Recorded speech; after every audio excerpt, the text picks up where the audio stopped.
ఓం శ్రీ గురుభ్యో నమ. హరి ఓం గం గణపతయే నమ. ఐం సరస్వత్యే నమ. ఓం శ్రీ గురుభ్యో నమ. హరి ఓం. ఓం వాగర్ధావివ సంపృక్తో వాగర్ధ ప్రతిపత్తయే జగతః పితరో వందే పార్వతీ పరమేశ్వరౌ. ఓం గురవే సర్వలోకానాం భిషజే భవరోగిణాం నిధయే సర్వవిద్యానాం శ్రీ దక్షిణామూర్తయే నమో నమః. శ్రీ మేధా దక్షిణామూర్తయే నమో నమః. ఓం బృహస్పతే అతియధర్యో అర్హా ఆజ్యుమద్విభాతి క్రతుమజ్జనేషు యద్దీదయర్చవసర్త ప్రజాత తదస్మాసు ద్రవిణం దేహి చిత్రం. ఓం బృం బృహస్పతయే నమః. బృహస్పతి అనుగ్రహ ప్రసాద సిద్ధిరస్తు. ఓం శ్రీమాత్రే నమః. ఈ నెల మనకి మార్చి 30వ తేదీ నుండి కూడా మరి శనిగ్రహం ఆయన మారటం, రాశి మారటం, అట్లాగే ఇప్పుడు వచ్చేటటువంటి మే 14వ తారీఖున సూర్యుడు మేషం నుంచి వృషభ రాశిలోకి సంక్రమించేటప్పుడు, అదే సమయంలో ఇప్పటి వరకు కూడా వృషభ రాశిలో ఉన్నటువంటి ఆ దేవగురువు అయినటువంటి బృహస్పతి, అంటే గురువు యొక్క గురుగ్రహం అంటారు. మరి ఈ గురువు వృషభ రాశి నుండి మిథున రాశిలోకి మృగశిర నక్షత్రంలో ప్రవేశం జరుగుతోంది. ఆల్రెడీ ఇప్పటికే ఆయన మృగశిర నక్షత్రంలో ప్రవేశం కాంచి తన యొక్క సంచారాన్ని చేస్తూ ఉన్నాడు. మరి ఈ యొక్క గురువు మే 14వ తేదీన మిథున రాశిలోకి ప్రవేశించగానే మనకి ఈ యొక్క గురువు వెరీ లాంగెస్ట్ డిస్టెన్స్తో, అంటే ఒక రాశి నుంచి ఇంకొక రాశికి దాదాపుగా 1 సంవత్సర కాలం తన యొక్క ప్రయాణాన్ని 3 నక్షత్రాలలో పరిభ్రమిస్తూ ఉంటాడు. మరి ఈ సంవత్సర కాలాలు దాదాపుగా మేషం నుంచి మీనం వరకు ఆయన 12 రాశులు చుట్టి వచ్చేటటువంటి సమయాన్ని పుష్కర కాల సమయం అంటారు. అంటే ఒక రాశిలోంచి ఈయన ఇంకో రాశిలోకి ప్రవేశించినప్పుడు మరి దేవాది దేవుడు దేవతలందరికీ గురువు అయినటువంటి ఆ సద్గురువు ఆ యొక్క బృహస్పతి మిథున రాశిలోకి ప్రవేశించగానే మే 13వ తారీఖు అర్ధరాత్రిన మనకి సరస్వతీ నది పుష్కరాలు ప్రారంభం అవుతున్నాయి. అంటే 14వ తారీఖు నైటు, అంటే మనకి మే 14వ తారీఖు నుండి దాదాపుగా 12 రోజులు ఈ యొక్క గురువు మనకి మే 26వ తేదీ వరకు పుష్కర సమయంగా భావిస్తారు. మరి ఈ పుష్కరాల్లో మనం మనకి దగ్గరలో ఉత్తరప్రదేశ్లో ఉన్నటువంటి ప్రయాగ, అంటే త్రివేణి పుష్కరం అంటారు, త్రివేణి సంగమం అని అంటారు. గంగా యమున సరస్వతి అంతర్వాహినిగా సరస్వతీదేవి మరి ఆవిడ పుట్టినటువంటి బద్రీనాథ్ నుంచి వచ్చి ఇక్కడ కలుస్తుంది. అట్లాగే బద్రీనాథ్ దగ్గర మానా అనేటటువంటి గ్రామంలో ఈ సరస్వతీదేవి ప్రవాహం చేస్తూ అంతర్వాహినిగా చక్కగా త్రివేణి సంగమంలో కలుస్తుంది. కాబట్టి అక్కడ గనక ఎవరైతే ఈ యొక్క 12 రోజుల్లో సాధ్యమైనంత వరకు ఓపిక, ఆరోగ్యము, మనసు, ప్రశాంతత ఉన్నటువంటి వాళ్ళు, ఉన్నతమైనటువంటి విద్యను పొందాలనుకునేవారు, అట్లాగే వ్యాపారపరంగా, ఉద్యోగపరంగా జీవితాంతం చక్కటి ఆనందాన్ని, అట్లాగే కుటుంబ సౌఖ్యాన్ని, వివాహ యోగ్యతని, సత్సంతాన ప్రాప్తిని, ముఖ్యంగా ధనాభివృద్ధిని పొందేటటువంటి వారు ఈ సరస్వతీ నది పుష్కరంలో ఆ యొక్క స్నానం ఆచరించడం ద్వారా ఆ యొక్క బృహస్పతి అనుగ్రహం అందరికీ లభిస్తుంది. మరి ఈ గురువు దాదాపుగా జూన్ 13వ తేదీన వరకు కూడా ఈ గురువు కుజ నక్షత్రంలో ప్రవేశం చేస్తూ మనకి కొన్ని రాశుల వారికి కొన్ని రకాలైనటువంటి పరిస్థితుల్ని కలుగజేస్తూ ఉంటాడు. అట్లాగే జూన్ 13వ తేదీ నుండి గురుడు ఆరుద్ర నక్షత్రం, రాహు నక్షత్రంలో వచ్చినప్పుడు దాదాపుగా ఆగస్టు 12వ తేదీ వరకు కూడా ఈ రాహు నక్షత్రంలో సారసల్పడం ద్వారా ఈ గురువు తనిచ్చే ఫలితాలే కాకుండా రాహు ఉన్నటువంటి రాస్యాధిపతి శని ఇచ్చే ఫలితాలు, రాహు ఇచ్చే ఫలితాలు కూడా చక్కగా ఇస్తూ ఉంటారు. అంటే కొన్ని అనుకూలతలు, కొన్ని ప్రతికూలతలు ఇచ్చే అవకాశాలు ఉన్నాయి. ఆ తదుపరి ఆగస్టు 13వ తేదీన పునర్వసు నక్షత్రంలోకి మారతాడు. అక్టోబర్ 18న ఉచ్చస్థితి అయినటువంటి కర్కాటక రాశిలోకి ఈ యొక్క స్వామివారు మారే అవకాశం ఉంటుంది. ఆ తర్వాత నవంబర్ 11న ఈ గురుమహాదేవుడు కర్కాటకంలో వక్రీగమనం చెంది డిసెంబర్ 5న మరలా వక్రీగమన స్థితిలో మిథున రాశిలోకి వెళ్తారు. ఈ విధంగా వీరు ఈ గురువు దాదాపుగా మే 14 నుండి కూడా 2 రాశుల్లో తన యొక్క సంచారాన్ని సలుపుతూ వివిధ రాశుల వారికి అంటే మేషాది మీనరాశి పర్యంతం రకరకాలైనటువంటి ఆయన ఉన్నటువంటి నక్షత్రాల పరంగా కూడా రకరకాలైనటువంటి విశేషమైనటువంటి అనుభవాలు మనకి అనుభవంలోకి తెచ్చేటటువంటి పరిస్థితి గురుమహాదేవుడిస్తాడు. మరి ఈ బృహస్పతి అంటే ఈ గురువు విశేషమైనటువంటి జ్ఞానాన్ని కలుగు చేసేటటువంటి దైవగ్రహం. అంటే సాక్షాత్తు దేవతలందరికీ కూడా ఈయన మంత్రి. ఈయన యొక్క సలహా లేకుండా అక్కడ దేవలోకాలలో ఎటువంటి కార్యక్రమము జరగదు. వాళ్ళు రాజులైనా సరే, ఇంద్రుడైనా సరే, ఎవరైనా సరే ఈయన యొక్క సలహా మేర మాత్రమే మంచి చెడు జరిగేటటువంటి అవకాశాలు ఉన్నాయి. మరి అంతటి పోర్ట్ఫోలియో ఉన్నటువంటి గురుడు మన యొక్క భూమి నుండి దాదాపుగా 43 కోట్ల దూరంలో ఉన్నారు. మరి అంత దూరంలో ఉన్నటువంటి గురువు ఔటర్ ప్లానెట్ అయి ఆయన యొక్క దృష్టి మరి కొన్ని రాశుల మీద పడే అవకాశం ఉంటోంది. అంటే మిథున రాశిలోకి వచ్చినప్పుడు దాదాపుగా వీరి యొక్క దృష్టి 5వ దృష్టి తులారాశి మీద, 7వ దృష్టి ధనస్సు రాశి మీద, అలాగే 9వ దృష్టి కుంభరాశి మీద పడుతున్నాయి. ఈ యొక్క గురువు యొక్క దృష్టి గ్రహాలలో వారు ఉన్నటువంటి స్థానబలం కన్నా, కలిసినటువంటి గ్రహబలం కన్నా వీరు చూసేటటువంటి దృష్టి బలం చాలా గొప్పది. అందులో ఈ బృహస్పతి అంటే గురువు యొక్క దృష్టి అచంచలమైనది, చెప్పటానికి కూడా అనిర్వచనమైనటువంటిది. అంటే అంతటి చక్కటి శుభవీక్షణలు గురువుకున్నాయి. ఈయన గురువర్గానికి సంబంధించిన గ్రహాలలో గురువు అత్యంత శ్రేష్ఠుడు. ఈయన యొక్క దృష్టి పడితే చాలు ఎటువంటి వారికైనా కుజదోషాలు తొలగిపోతాయి. అట్లాగే ఈయన యొక్క నక్షత్రాల్లో ఉన్నటువంటి వారు అంటే దాదాపుగా గురువు యొక్క నక్షత్రాలు మనకి మేషం నుంచి కనుక చూసుకున్నట్లయితే మిథున రాశిలో పునర్వసు నక్షత్రం 1, 2, 3 పాదాల వారు, అట్లాగే కర్కాటక రాశిలో 4వ పాదం ఉంటుంది ఈ గురువు యొక్క నక్షత్రాలు. అట్లాగే మనకి తులారాశిలో ఈ యొక్క విశాఖ 1, 2, 3 పాదాలు, అట్లాగే మనకి వృశ్చిక రాశిలో విశాఖ నక్షత్రం 4వ పాదం గురు నక్షత్రం ఉంటుంది.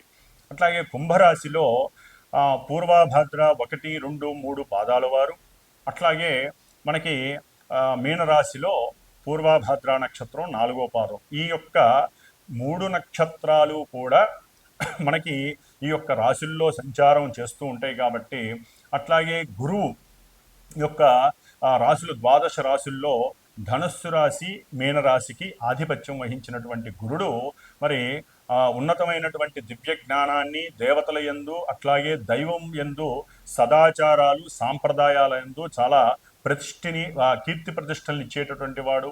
అట్లాగే ఉన్నతమైనటువంటి మోక్ష మార్గానికి ఈ గురువు యొక్క ప్రాధాన్యత చాలా ఉంటుంది.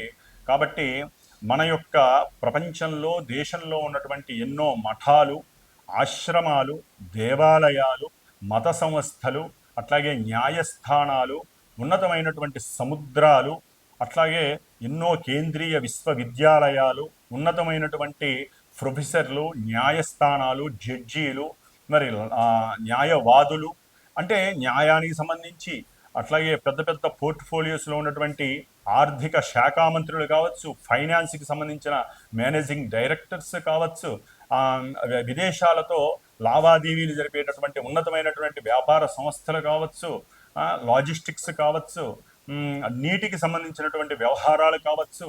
ఇట్లా ఈ గురుమహాదేవుడు 9, 12 స్థానాల్ని ఆధిపత్యం వహించి ప్రతి మానవుడికి కూడా పూర్వజన్మ సుకృతాన్ని ఈ జన్మలో అనుభవింపజేసేటటువంటి స్థితి కలిగిన వాడు ఈ యొక్క బృహస్పతి.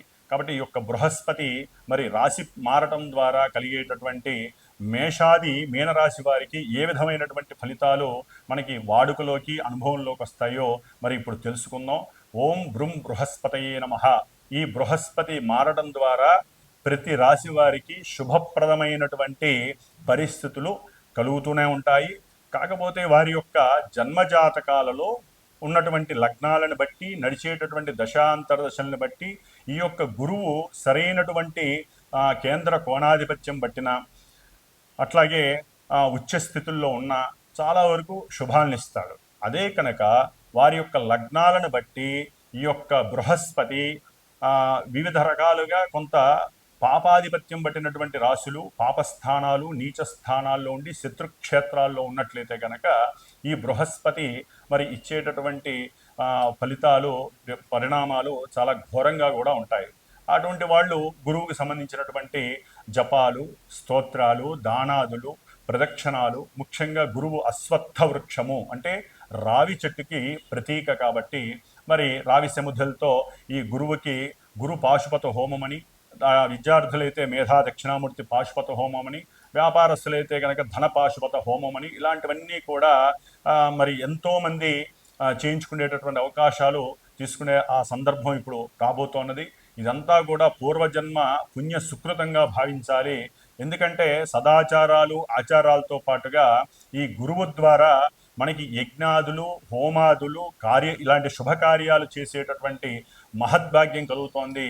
సరే, కొన్ని రాశుల వారికి గురువు బాలేనటువంటి వాళ్ళు ఈశ్వరారాధన చెయ్యండి, కృష్ణ పరమాత్ముని ఆరాధించండి, భగవద్గీతని ఆచరించండి, చదవండి, 10 మందికి హితబోధ చెయ్యండి. గురువు యొక్క అనుగ్రహం ప్రతి రాశికి విశేషంగా కలుగుతుంది. ఓం బ్రహ్మ బృహస్పతయే నమః. ఓం బ్రహ్మ బృహస్పతయే నమః. మకర రాశి. మరి మకర రాశి వారికి ఇప్పటి వరకు గురుగ్రహ అనుగ్రహ బలం చేత కొన్ని అనుకూలమైనటువంటి పరిస్థితులు కలిగినాయి.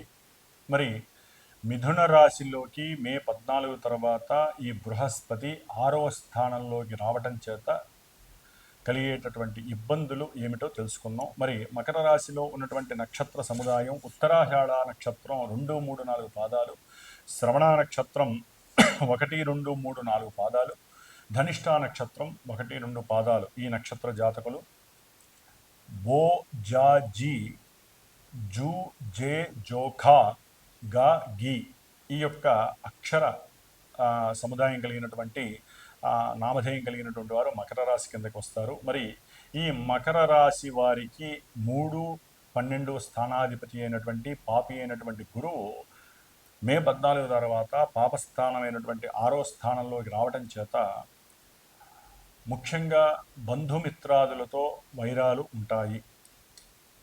అన్నదమ్ముల మధ్య కొంత సఖ్యత తగ్గుతుంది. అట్లాగే మీరు వ్యాపారపరంగా చేసేటటువంటి భాగస్వామ్య విషయంలో ఒకరికి మధ్య సరైనటువంటి సముదాయం కలగదు. అంటే మాట ముచ్చట్లు సరిగ్గా ఉండవు, చర్చలు ఫలించకపోవచ్చు. ముఖ్యంగా మీరు పెట్టినటువంటి పెట్టుబడులు, వ్యాపారంలో ఏదైతే పెట్టుబడులు పెడదాం అనుకుంటారో, లేకపోతే మీరు చేసేటటువంటి సేవకా వృత్తిలో, ఉద్యోగ వ్యవస్థలో, వృత్తి ఉద్యోగాలలో కొత్తగా పరిచయం ఎవరైనా మీతో మాట చెప్పొచ్చు, ఏ పలానా చోట మనం ఈ యొక్క ధనాన్ని పెట్టుబడిగా పెడితే చక్కటి లాభం వస్తుందని చెబుతారు. దయచేసి పెట్టకండి మకర రాశి వారు. ఎక్కడా కూడా పెట్టుబడులు పెట్టకండి. అక్టోబర్ 18 వరకు కూడా నష్టపోయే అవకాశాలు ఎక్కువగా ఉంటాయి. లేనిపోని కోర్టు లీగల్ సమస్యలు ఎక్కువ అవుతాయి. భార్యాభర్తల మధ్య, ముఖ్యంగా భార్యాభర్తల మధ్య సరైనటువంటి చర్చలు గనక జ్ఞానవంతంగా లేకపోతే అవి మిమ్మల్ని కోర్టు సమస్యల వరకు లాగేస్తాయి. కాబట్టి జాగ్రత్తగా ఉండండి. ముఖ్యంగా సేవకా వృత్తి ఎవరైతే ఉద్యోగాలు చేస్తున్నారో, అది కంప్యూటర్ ఉద్యోగం కావచ్చు, దూర ప్రాంతాల్లో, విదేశాల్లో చేయొచ్చు, ఎవరైనా సరే ఈ మకర రాశి వారికి కొంచెం స్థానచలనం కలగడానికి అవకాశాలు ఎక్కువగా ఉన్నాయి.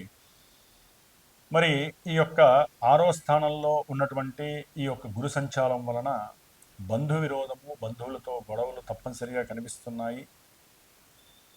ముఖ్యంగా సంసార వైరాగ్యము, భయము, ఆందోళన కలుగుతున్నాయి. ఆ ఆరోగ్యం మీద శ్రద్ధ వహించకపోతే వీరి యొక్క అనారోగ్యాలు వీరికి కాల శత్రువులుగా పరిభ్రమిస్తున్నాయి. అంటే వీరికి శత్రువు వీరి యొక్క బద్ధకం కావచ్చు. కాబట్టి ఆరోగ్యం మీద శ్రద్ధ వహించండి.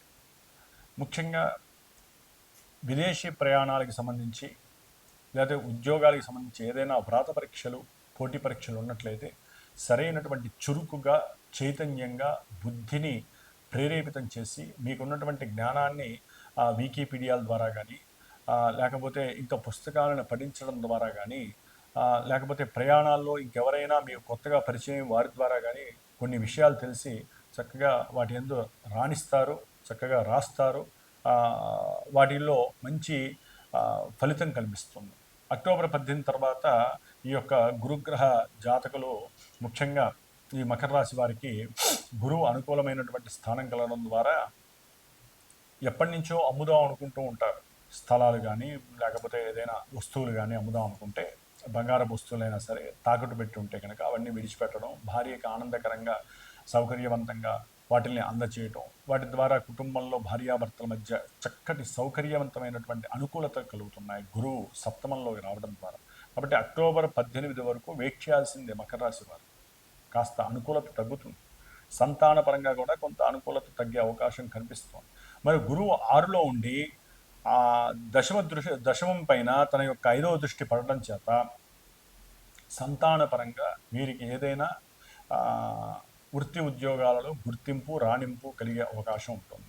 అట్లాగే మరి తన యొక్క సప్తమ దృష్టి చేత 12వ స్థానం మీద దృష్టి పడుతోంది. అట్లాగే 2వ స్థానం మీద దృష్టి పడుతోంది. ఈ యొక్క గురువు యొక్క దృష్టి అంటే అప్పులు తీసుకునే అవకాశం కలుగుతోంది. ప్రయాణాలు, అనవసరమైన ప్రయాణాలకి అప్పు చేసేస్తారు. అక్కడికి వెళ్దాం, ఇక్కడికి వెళ్దాం, అక్కడికి వెళ్తే పుణ్యం వస్తుంది, ఇక్కడికి వెళ్తే పుణ్యం వస్తుంది అని చెప్పి అప్పులు చేస్తారు. కొంచెం జాగ్రత్త వహించండి. వెళ్ళండి. అక్టోబర్ 18 తర్వాత ప్రయాణాలు అప్పు చేయకుండా వెళ్ళడానికి ప్రయత్నం చేయండి. ఊరిని అప్పులు దొరుకుతాయి కదా, అప్పులు ఇచ్చే వాళ్ళు మీకు సహాయం చేయడానికి రెడీగా ఉన్నారు బంధువులు. ఈ 14 తర్వాత మేము ఇస్తామని.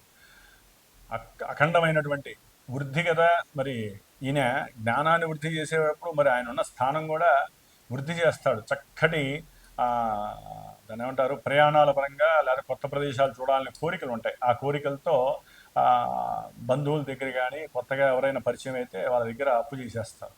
అది కాస్త ఇంతింతై ఒడ్డుడింతే అన్నట్టుగా మంచి వృద్ధి కలుగుతుంది. ఏది చేసిన అప్పులో ఇంట్రెస్ట్ బట్టి కొంచెం జాగ్రత్త వహించండి, అప్పులు చేయకండి. మరి విద్యార్థులు కొంచెం జాగ్రత్త వహించడం మంచిది. లేకపోతే మీరు చదువుకున్న చదువుకి తగ్గ నాలెడ్జ్ కనుక మీకు సరిగ్గా కనుక దాన్ని సముపార్జన చేసుకోపోయినట్లయితే కనుక మీరు రాసే వ్రాత పరీక్షలు కానీ ఏ పరీక్షల్లో వృద్ధి చెందరు. కాబట్టి అక్టోబర్ 18 తర్వాత ఎవరైనా సరే ఈ మకర రాశి వారికి సంబంధించి ఆర్థికంగా కానివ్వండి, భార్య యొక్క ఉద్యోగపరంగా కానివ్వండి, ధనలాభం కలగడానికి అవకాశం కలుగుతోంది. ఆయన అక్కడికి వచ్చినప్పుడు లాభస్థానం మీద పడుతోంది కాబట్టి అంతర్గతంగా ఏదైనా గృహపరమైనటువంటి అంటే ఏదైనా లాభం కోసమని ఏదైనా స్థలం కొన్నా అంతకుముందు, లేకపోతే గృహం కొన్నా, లేకపోతే ఇప్పుడు కొన్నా, అవన్నీ కూడా చక్కగా రేట్లు పెరిగి అమ్మడం ద్వారా మంచి లాభం కూడా కలగడానికి అవకాశం ఉంటుంది. భార్య పేరు మీద ఏదైనా ఒక ఇల్లు కొనే అవకాశం కూడా ఈ మకర రాశి వారికి అక్టోబర్ 18 తర్వాత కాస్త శుభయోగ కాలంగా ఉంది. కాబట్టి వెయిట్ చేయండి. కొంత దైవాన్ని నామస్మరణ చేయండి మకర రాశి వారు. ముఖ్యంగా వీరు మన దత్తాత్రేయుడికి సంబంధించింది కావచ్చు, లేకపోతే మంత్రాలయం రాఘవేంద్ర స్వామి దర్శనానికి వెళ్ళండి, లేకపోతే గానుగాపూర్ వెళ్ళండి, అరుణాచల ప్రదక్షిణం చేయండి. దాని ద్వారా కొన్ని రోగాలు నివృత్తి జరుగుతాయి, అనారోగ్యాలు ఏమైనా ఉంటే నివృత్తి జరుగుతాయి, చక్కటి ఆరోగ్యం సిద్ధిస్తుంది అతి త్వరలో వీరికి. కాబట్టి అరుణాచలేశ్వరుడు యొక్క దర్శనం కానివ్వండి, అరుణాచలం యొక్క కొండ చుట్టూ తిరగడం ద్వారా వీరికి ఉన్న అప్పులు కూడా తొలగిపోతాయి. కొంత ప్రయత్నపూర్వకంగా చేయండి. అట్లాగే రుణపాశుపత హోమం చేయడం ద్వారా వీరికి అక్టోబర్ 18 లోపల ఏదైనా రుణాలు ఉంటే తొలగిపోయే అవకాశం కూడా ఉంటుంది. రుణ పాశుపత రుద్ర హోమాలు చేయండి. లేదా గురువుకి సంబంధించి అప్పులు తీరాలి అనుకుంటే కనుక వీరు గురువుకి సంబంధించినటువంటి ఏదైనా జపాలు లేకపోతే దానం అన్న చేయండి. కంపల్సరీ మకర రాశి వారు శనగలు దానం చేయాలి, లేకపోతే శనగలు నానబెట్టి గోవుకి తినిపించండి. బ్రాహ్మణులకి 16 వారాలు ఈ యొక్క శనగలు కొంచెం ఉడకబెట్టి ఆవు నీతితో తాలింపు వేసి వారికి ఇవ్వండి. అట్లాగే ఇప్పుడు సీజన్ టైం కాబట్టి మామిడి పండ్లు అయినా సరే ప్రతి గురువారము వీరికి 3 పండ్లు దానంగా ఇచ్చిరండి. చక్కటి ధనప్రాప్తి కలుగుతుంది, సంతాన ప్రాప్తి కలుగుతుంది, వివాహ ప్రాప్తి అక్టోబర్ 18 తర్వాత కలుగుతోంది మకర రాశి వారికి. ఓం బృం బృహస్పతయే నమః.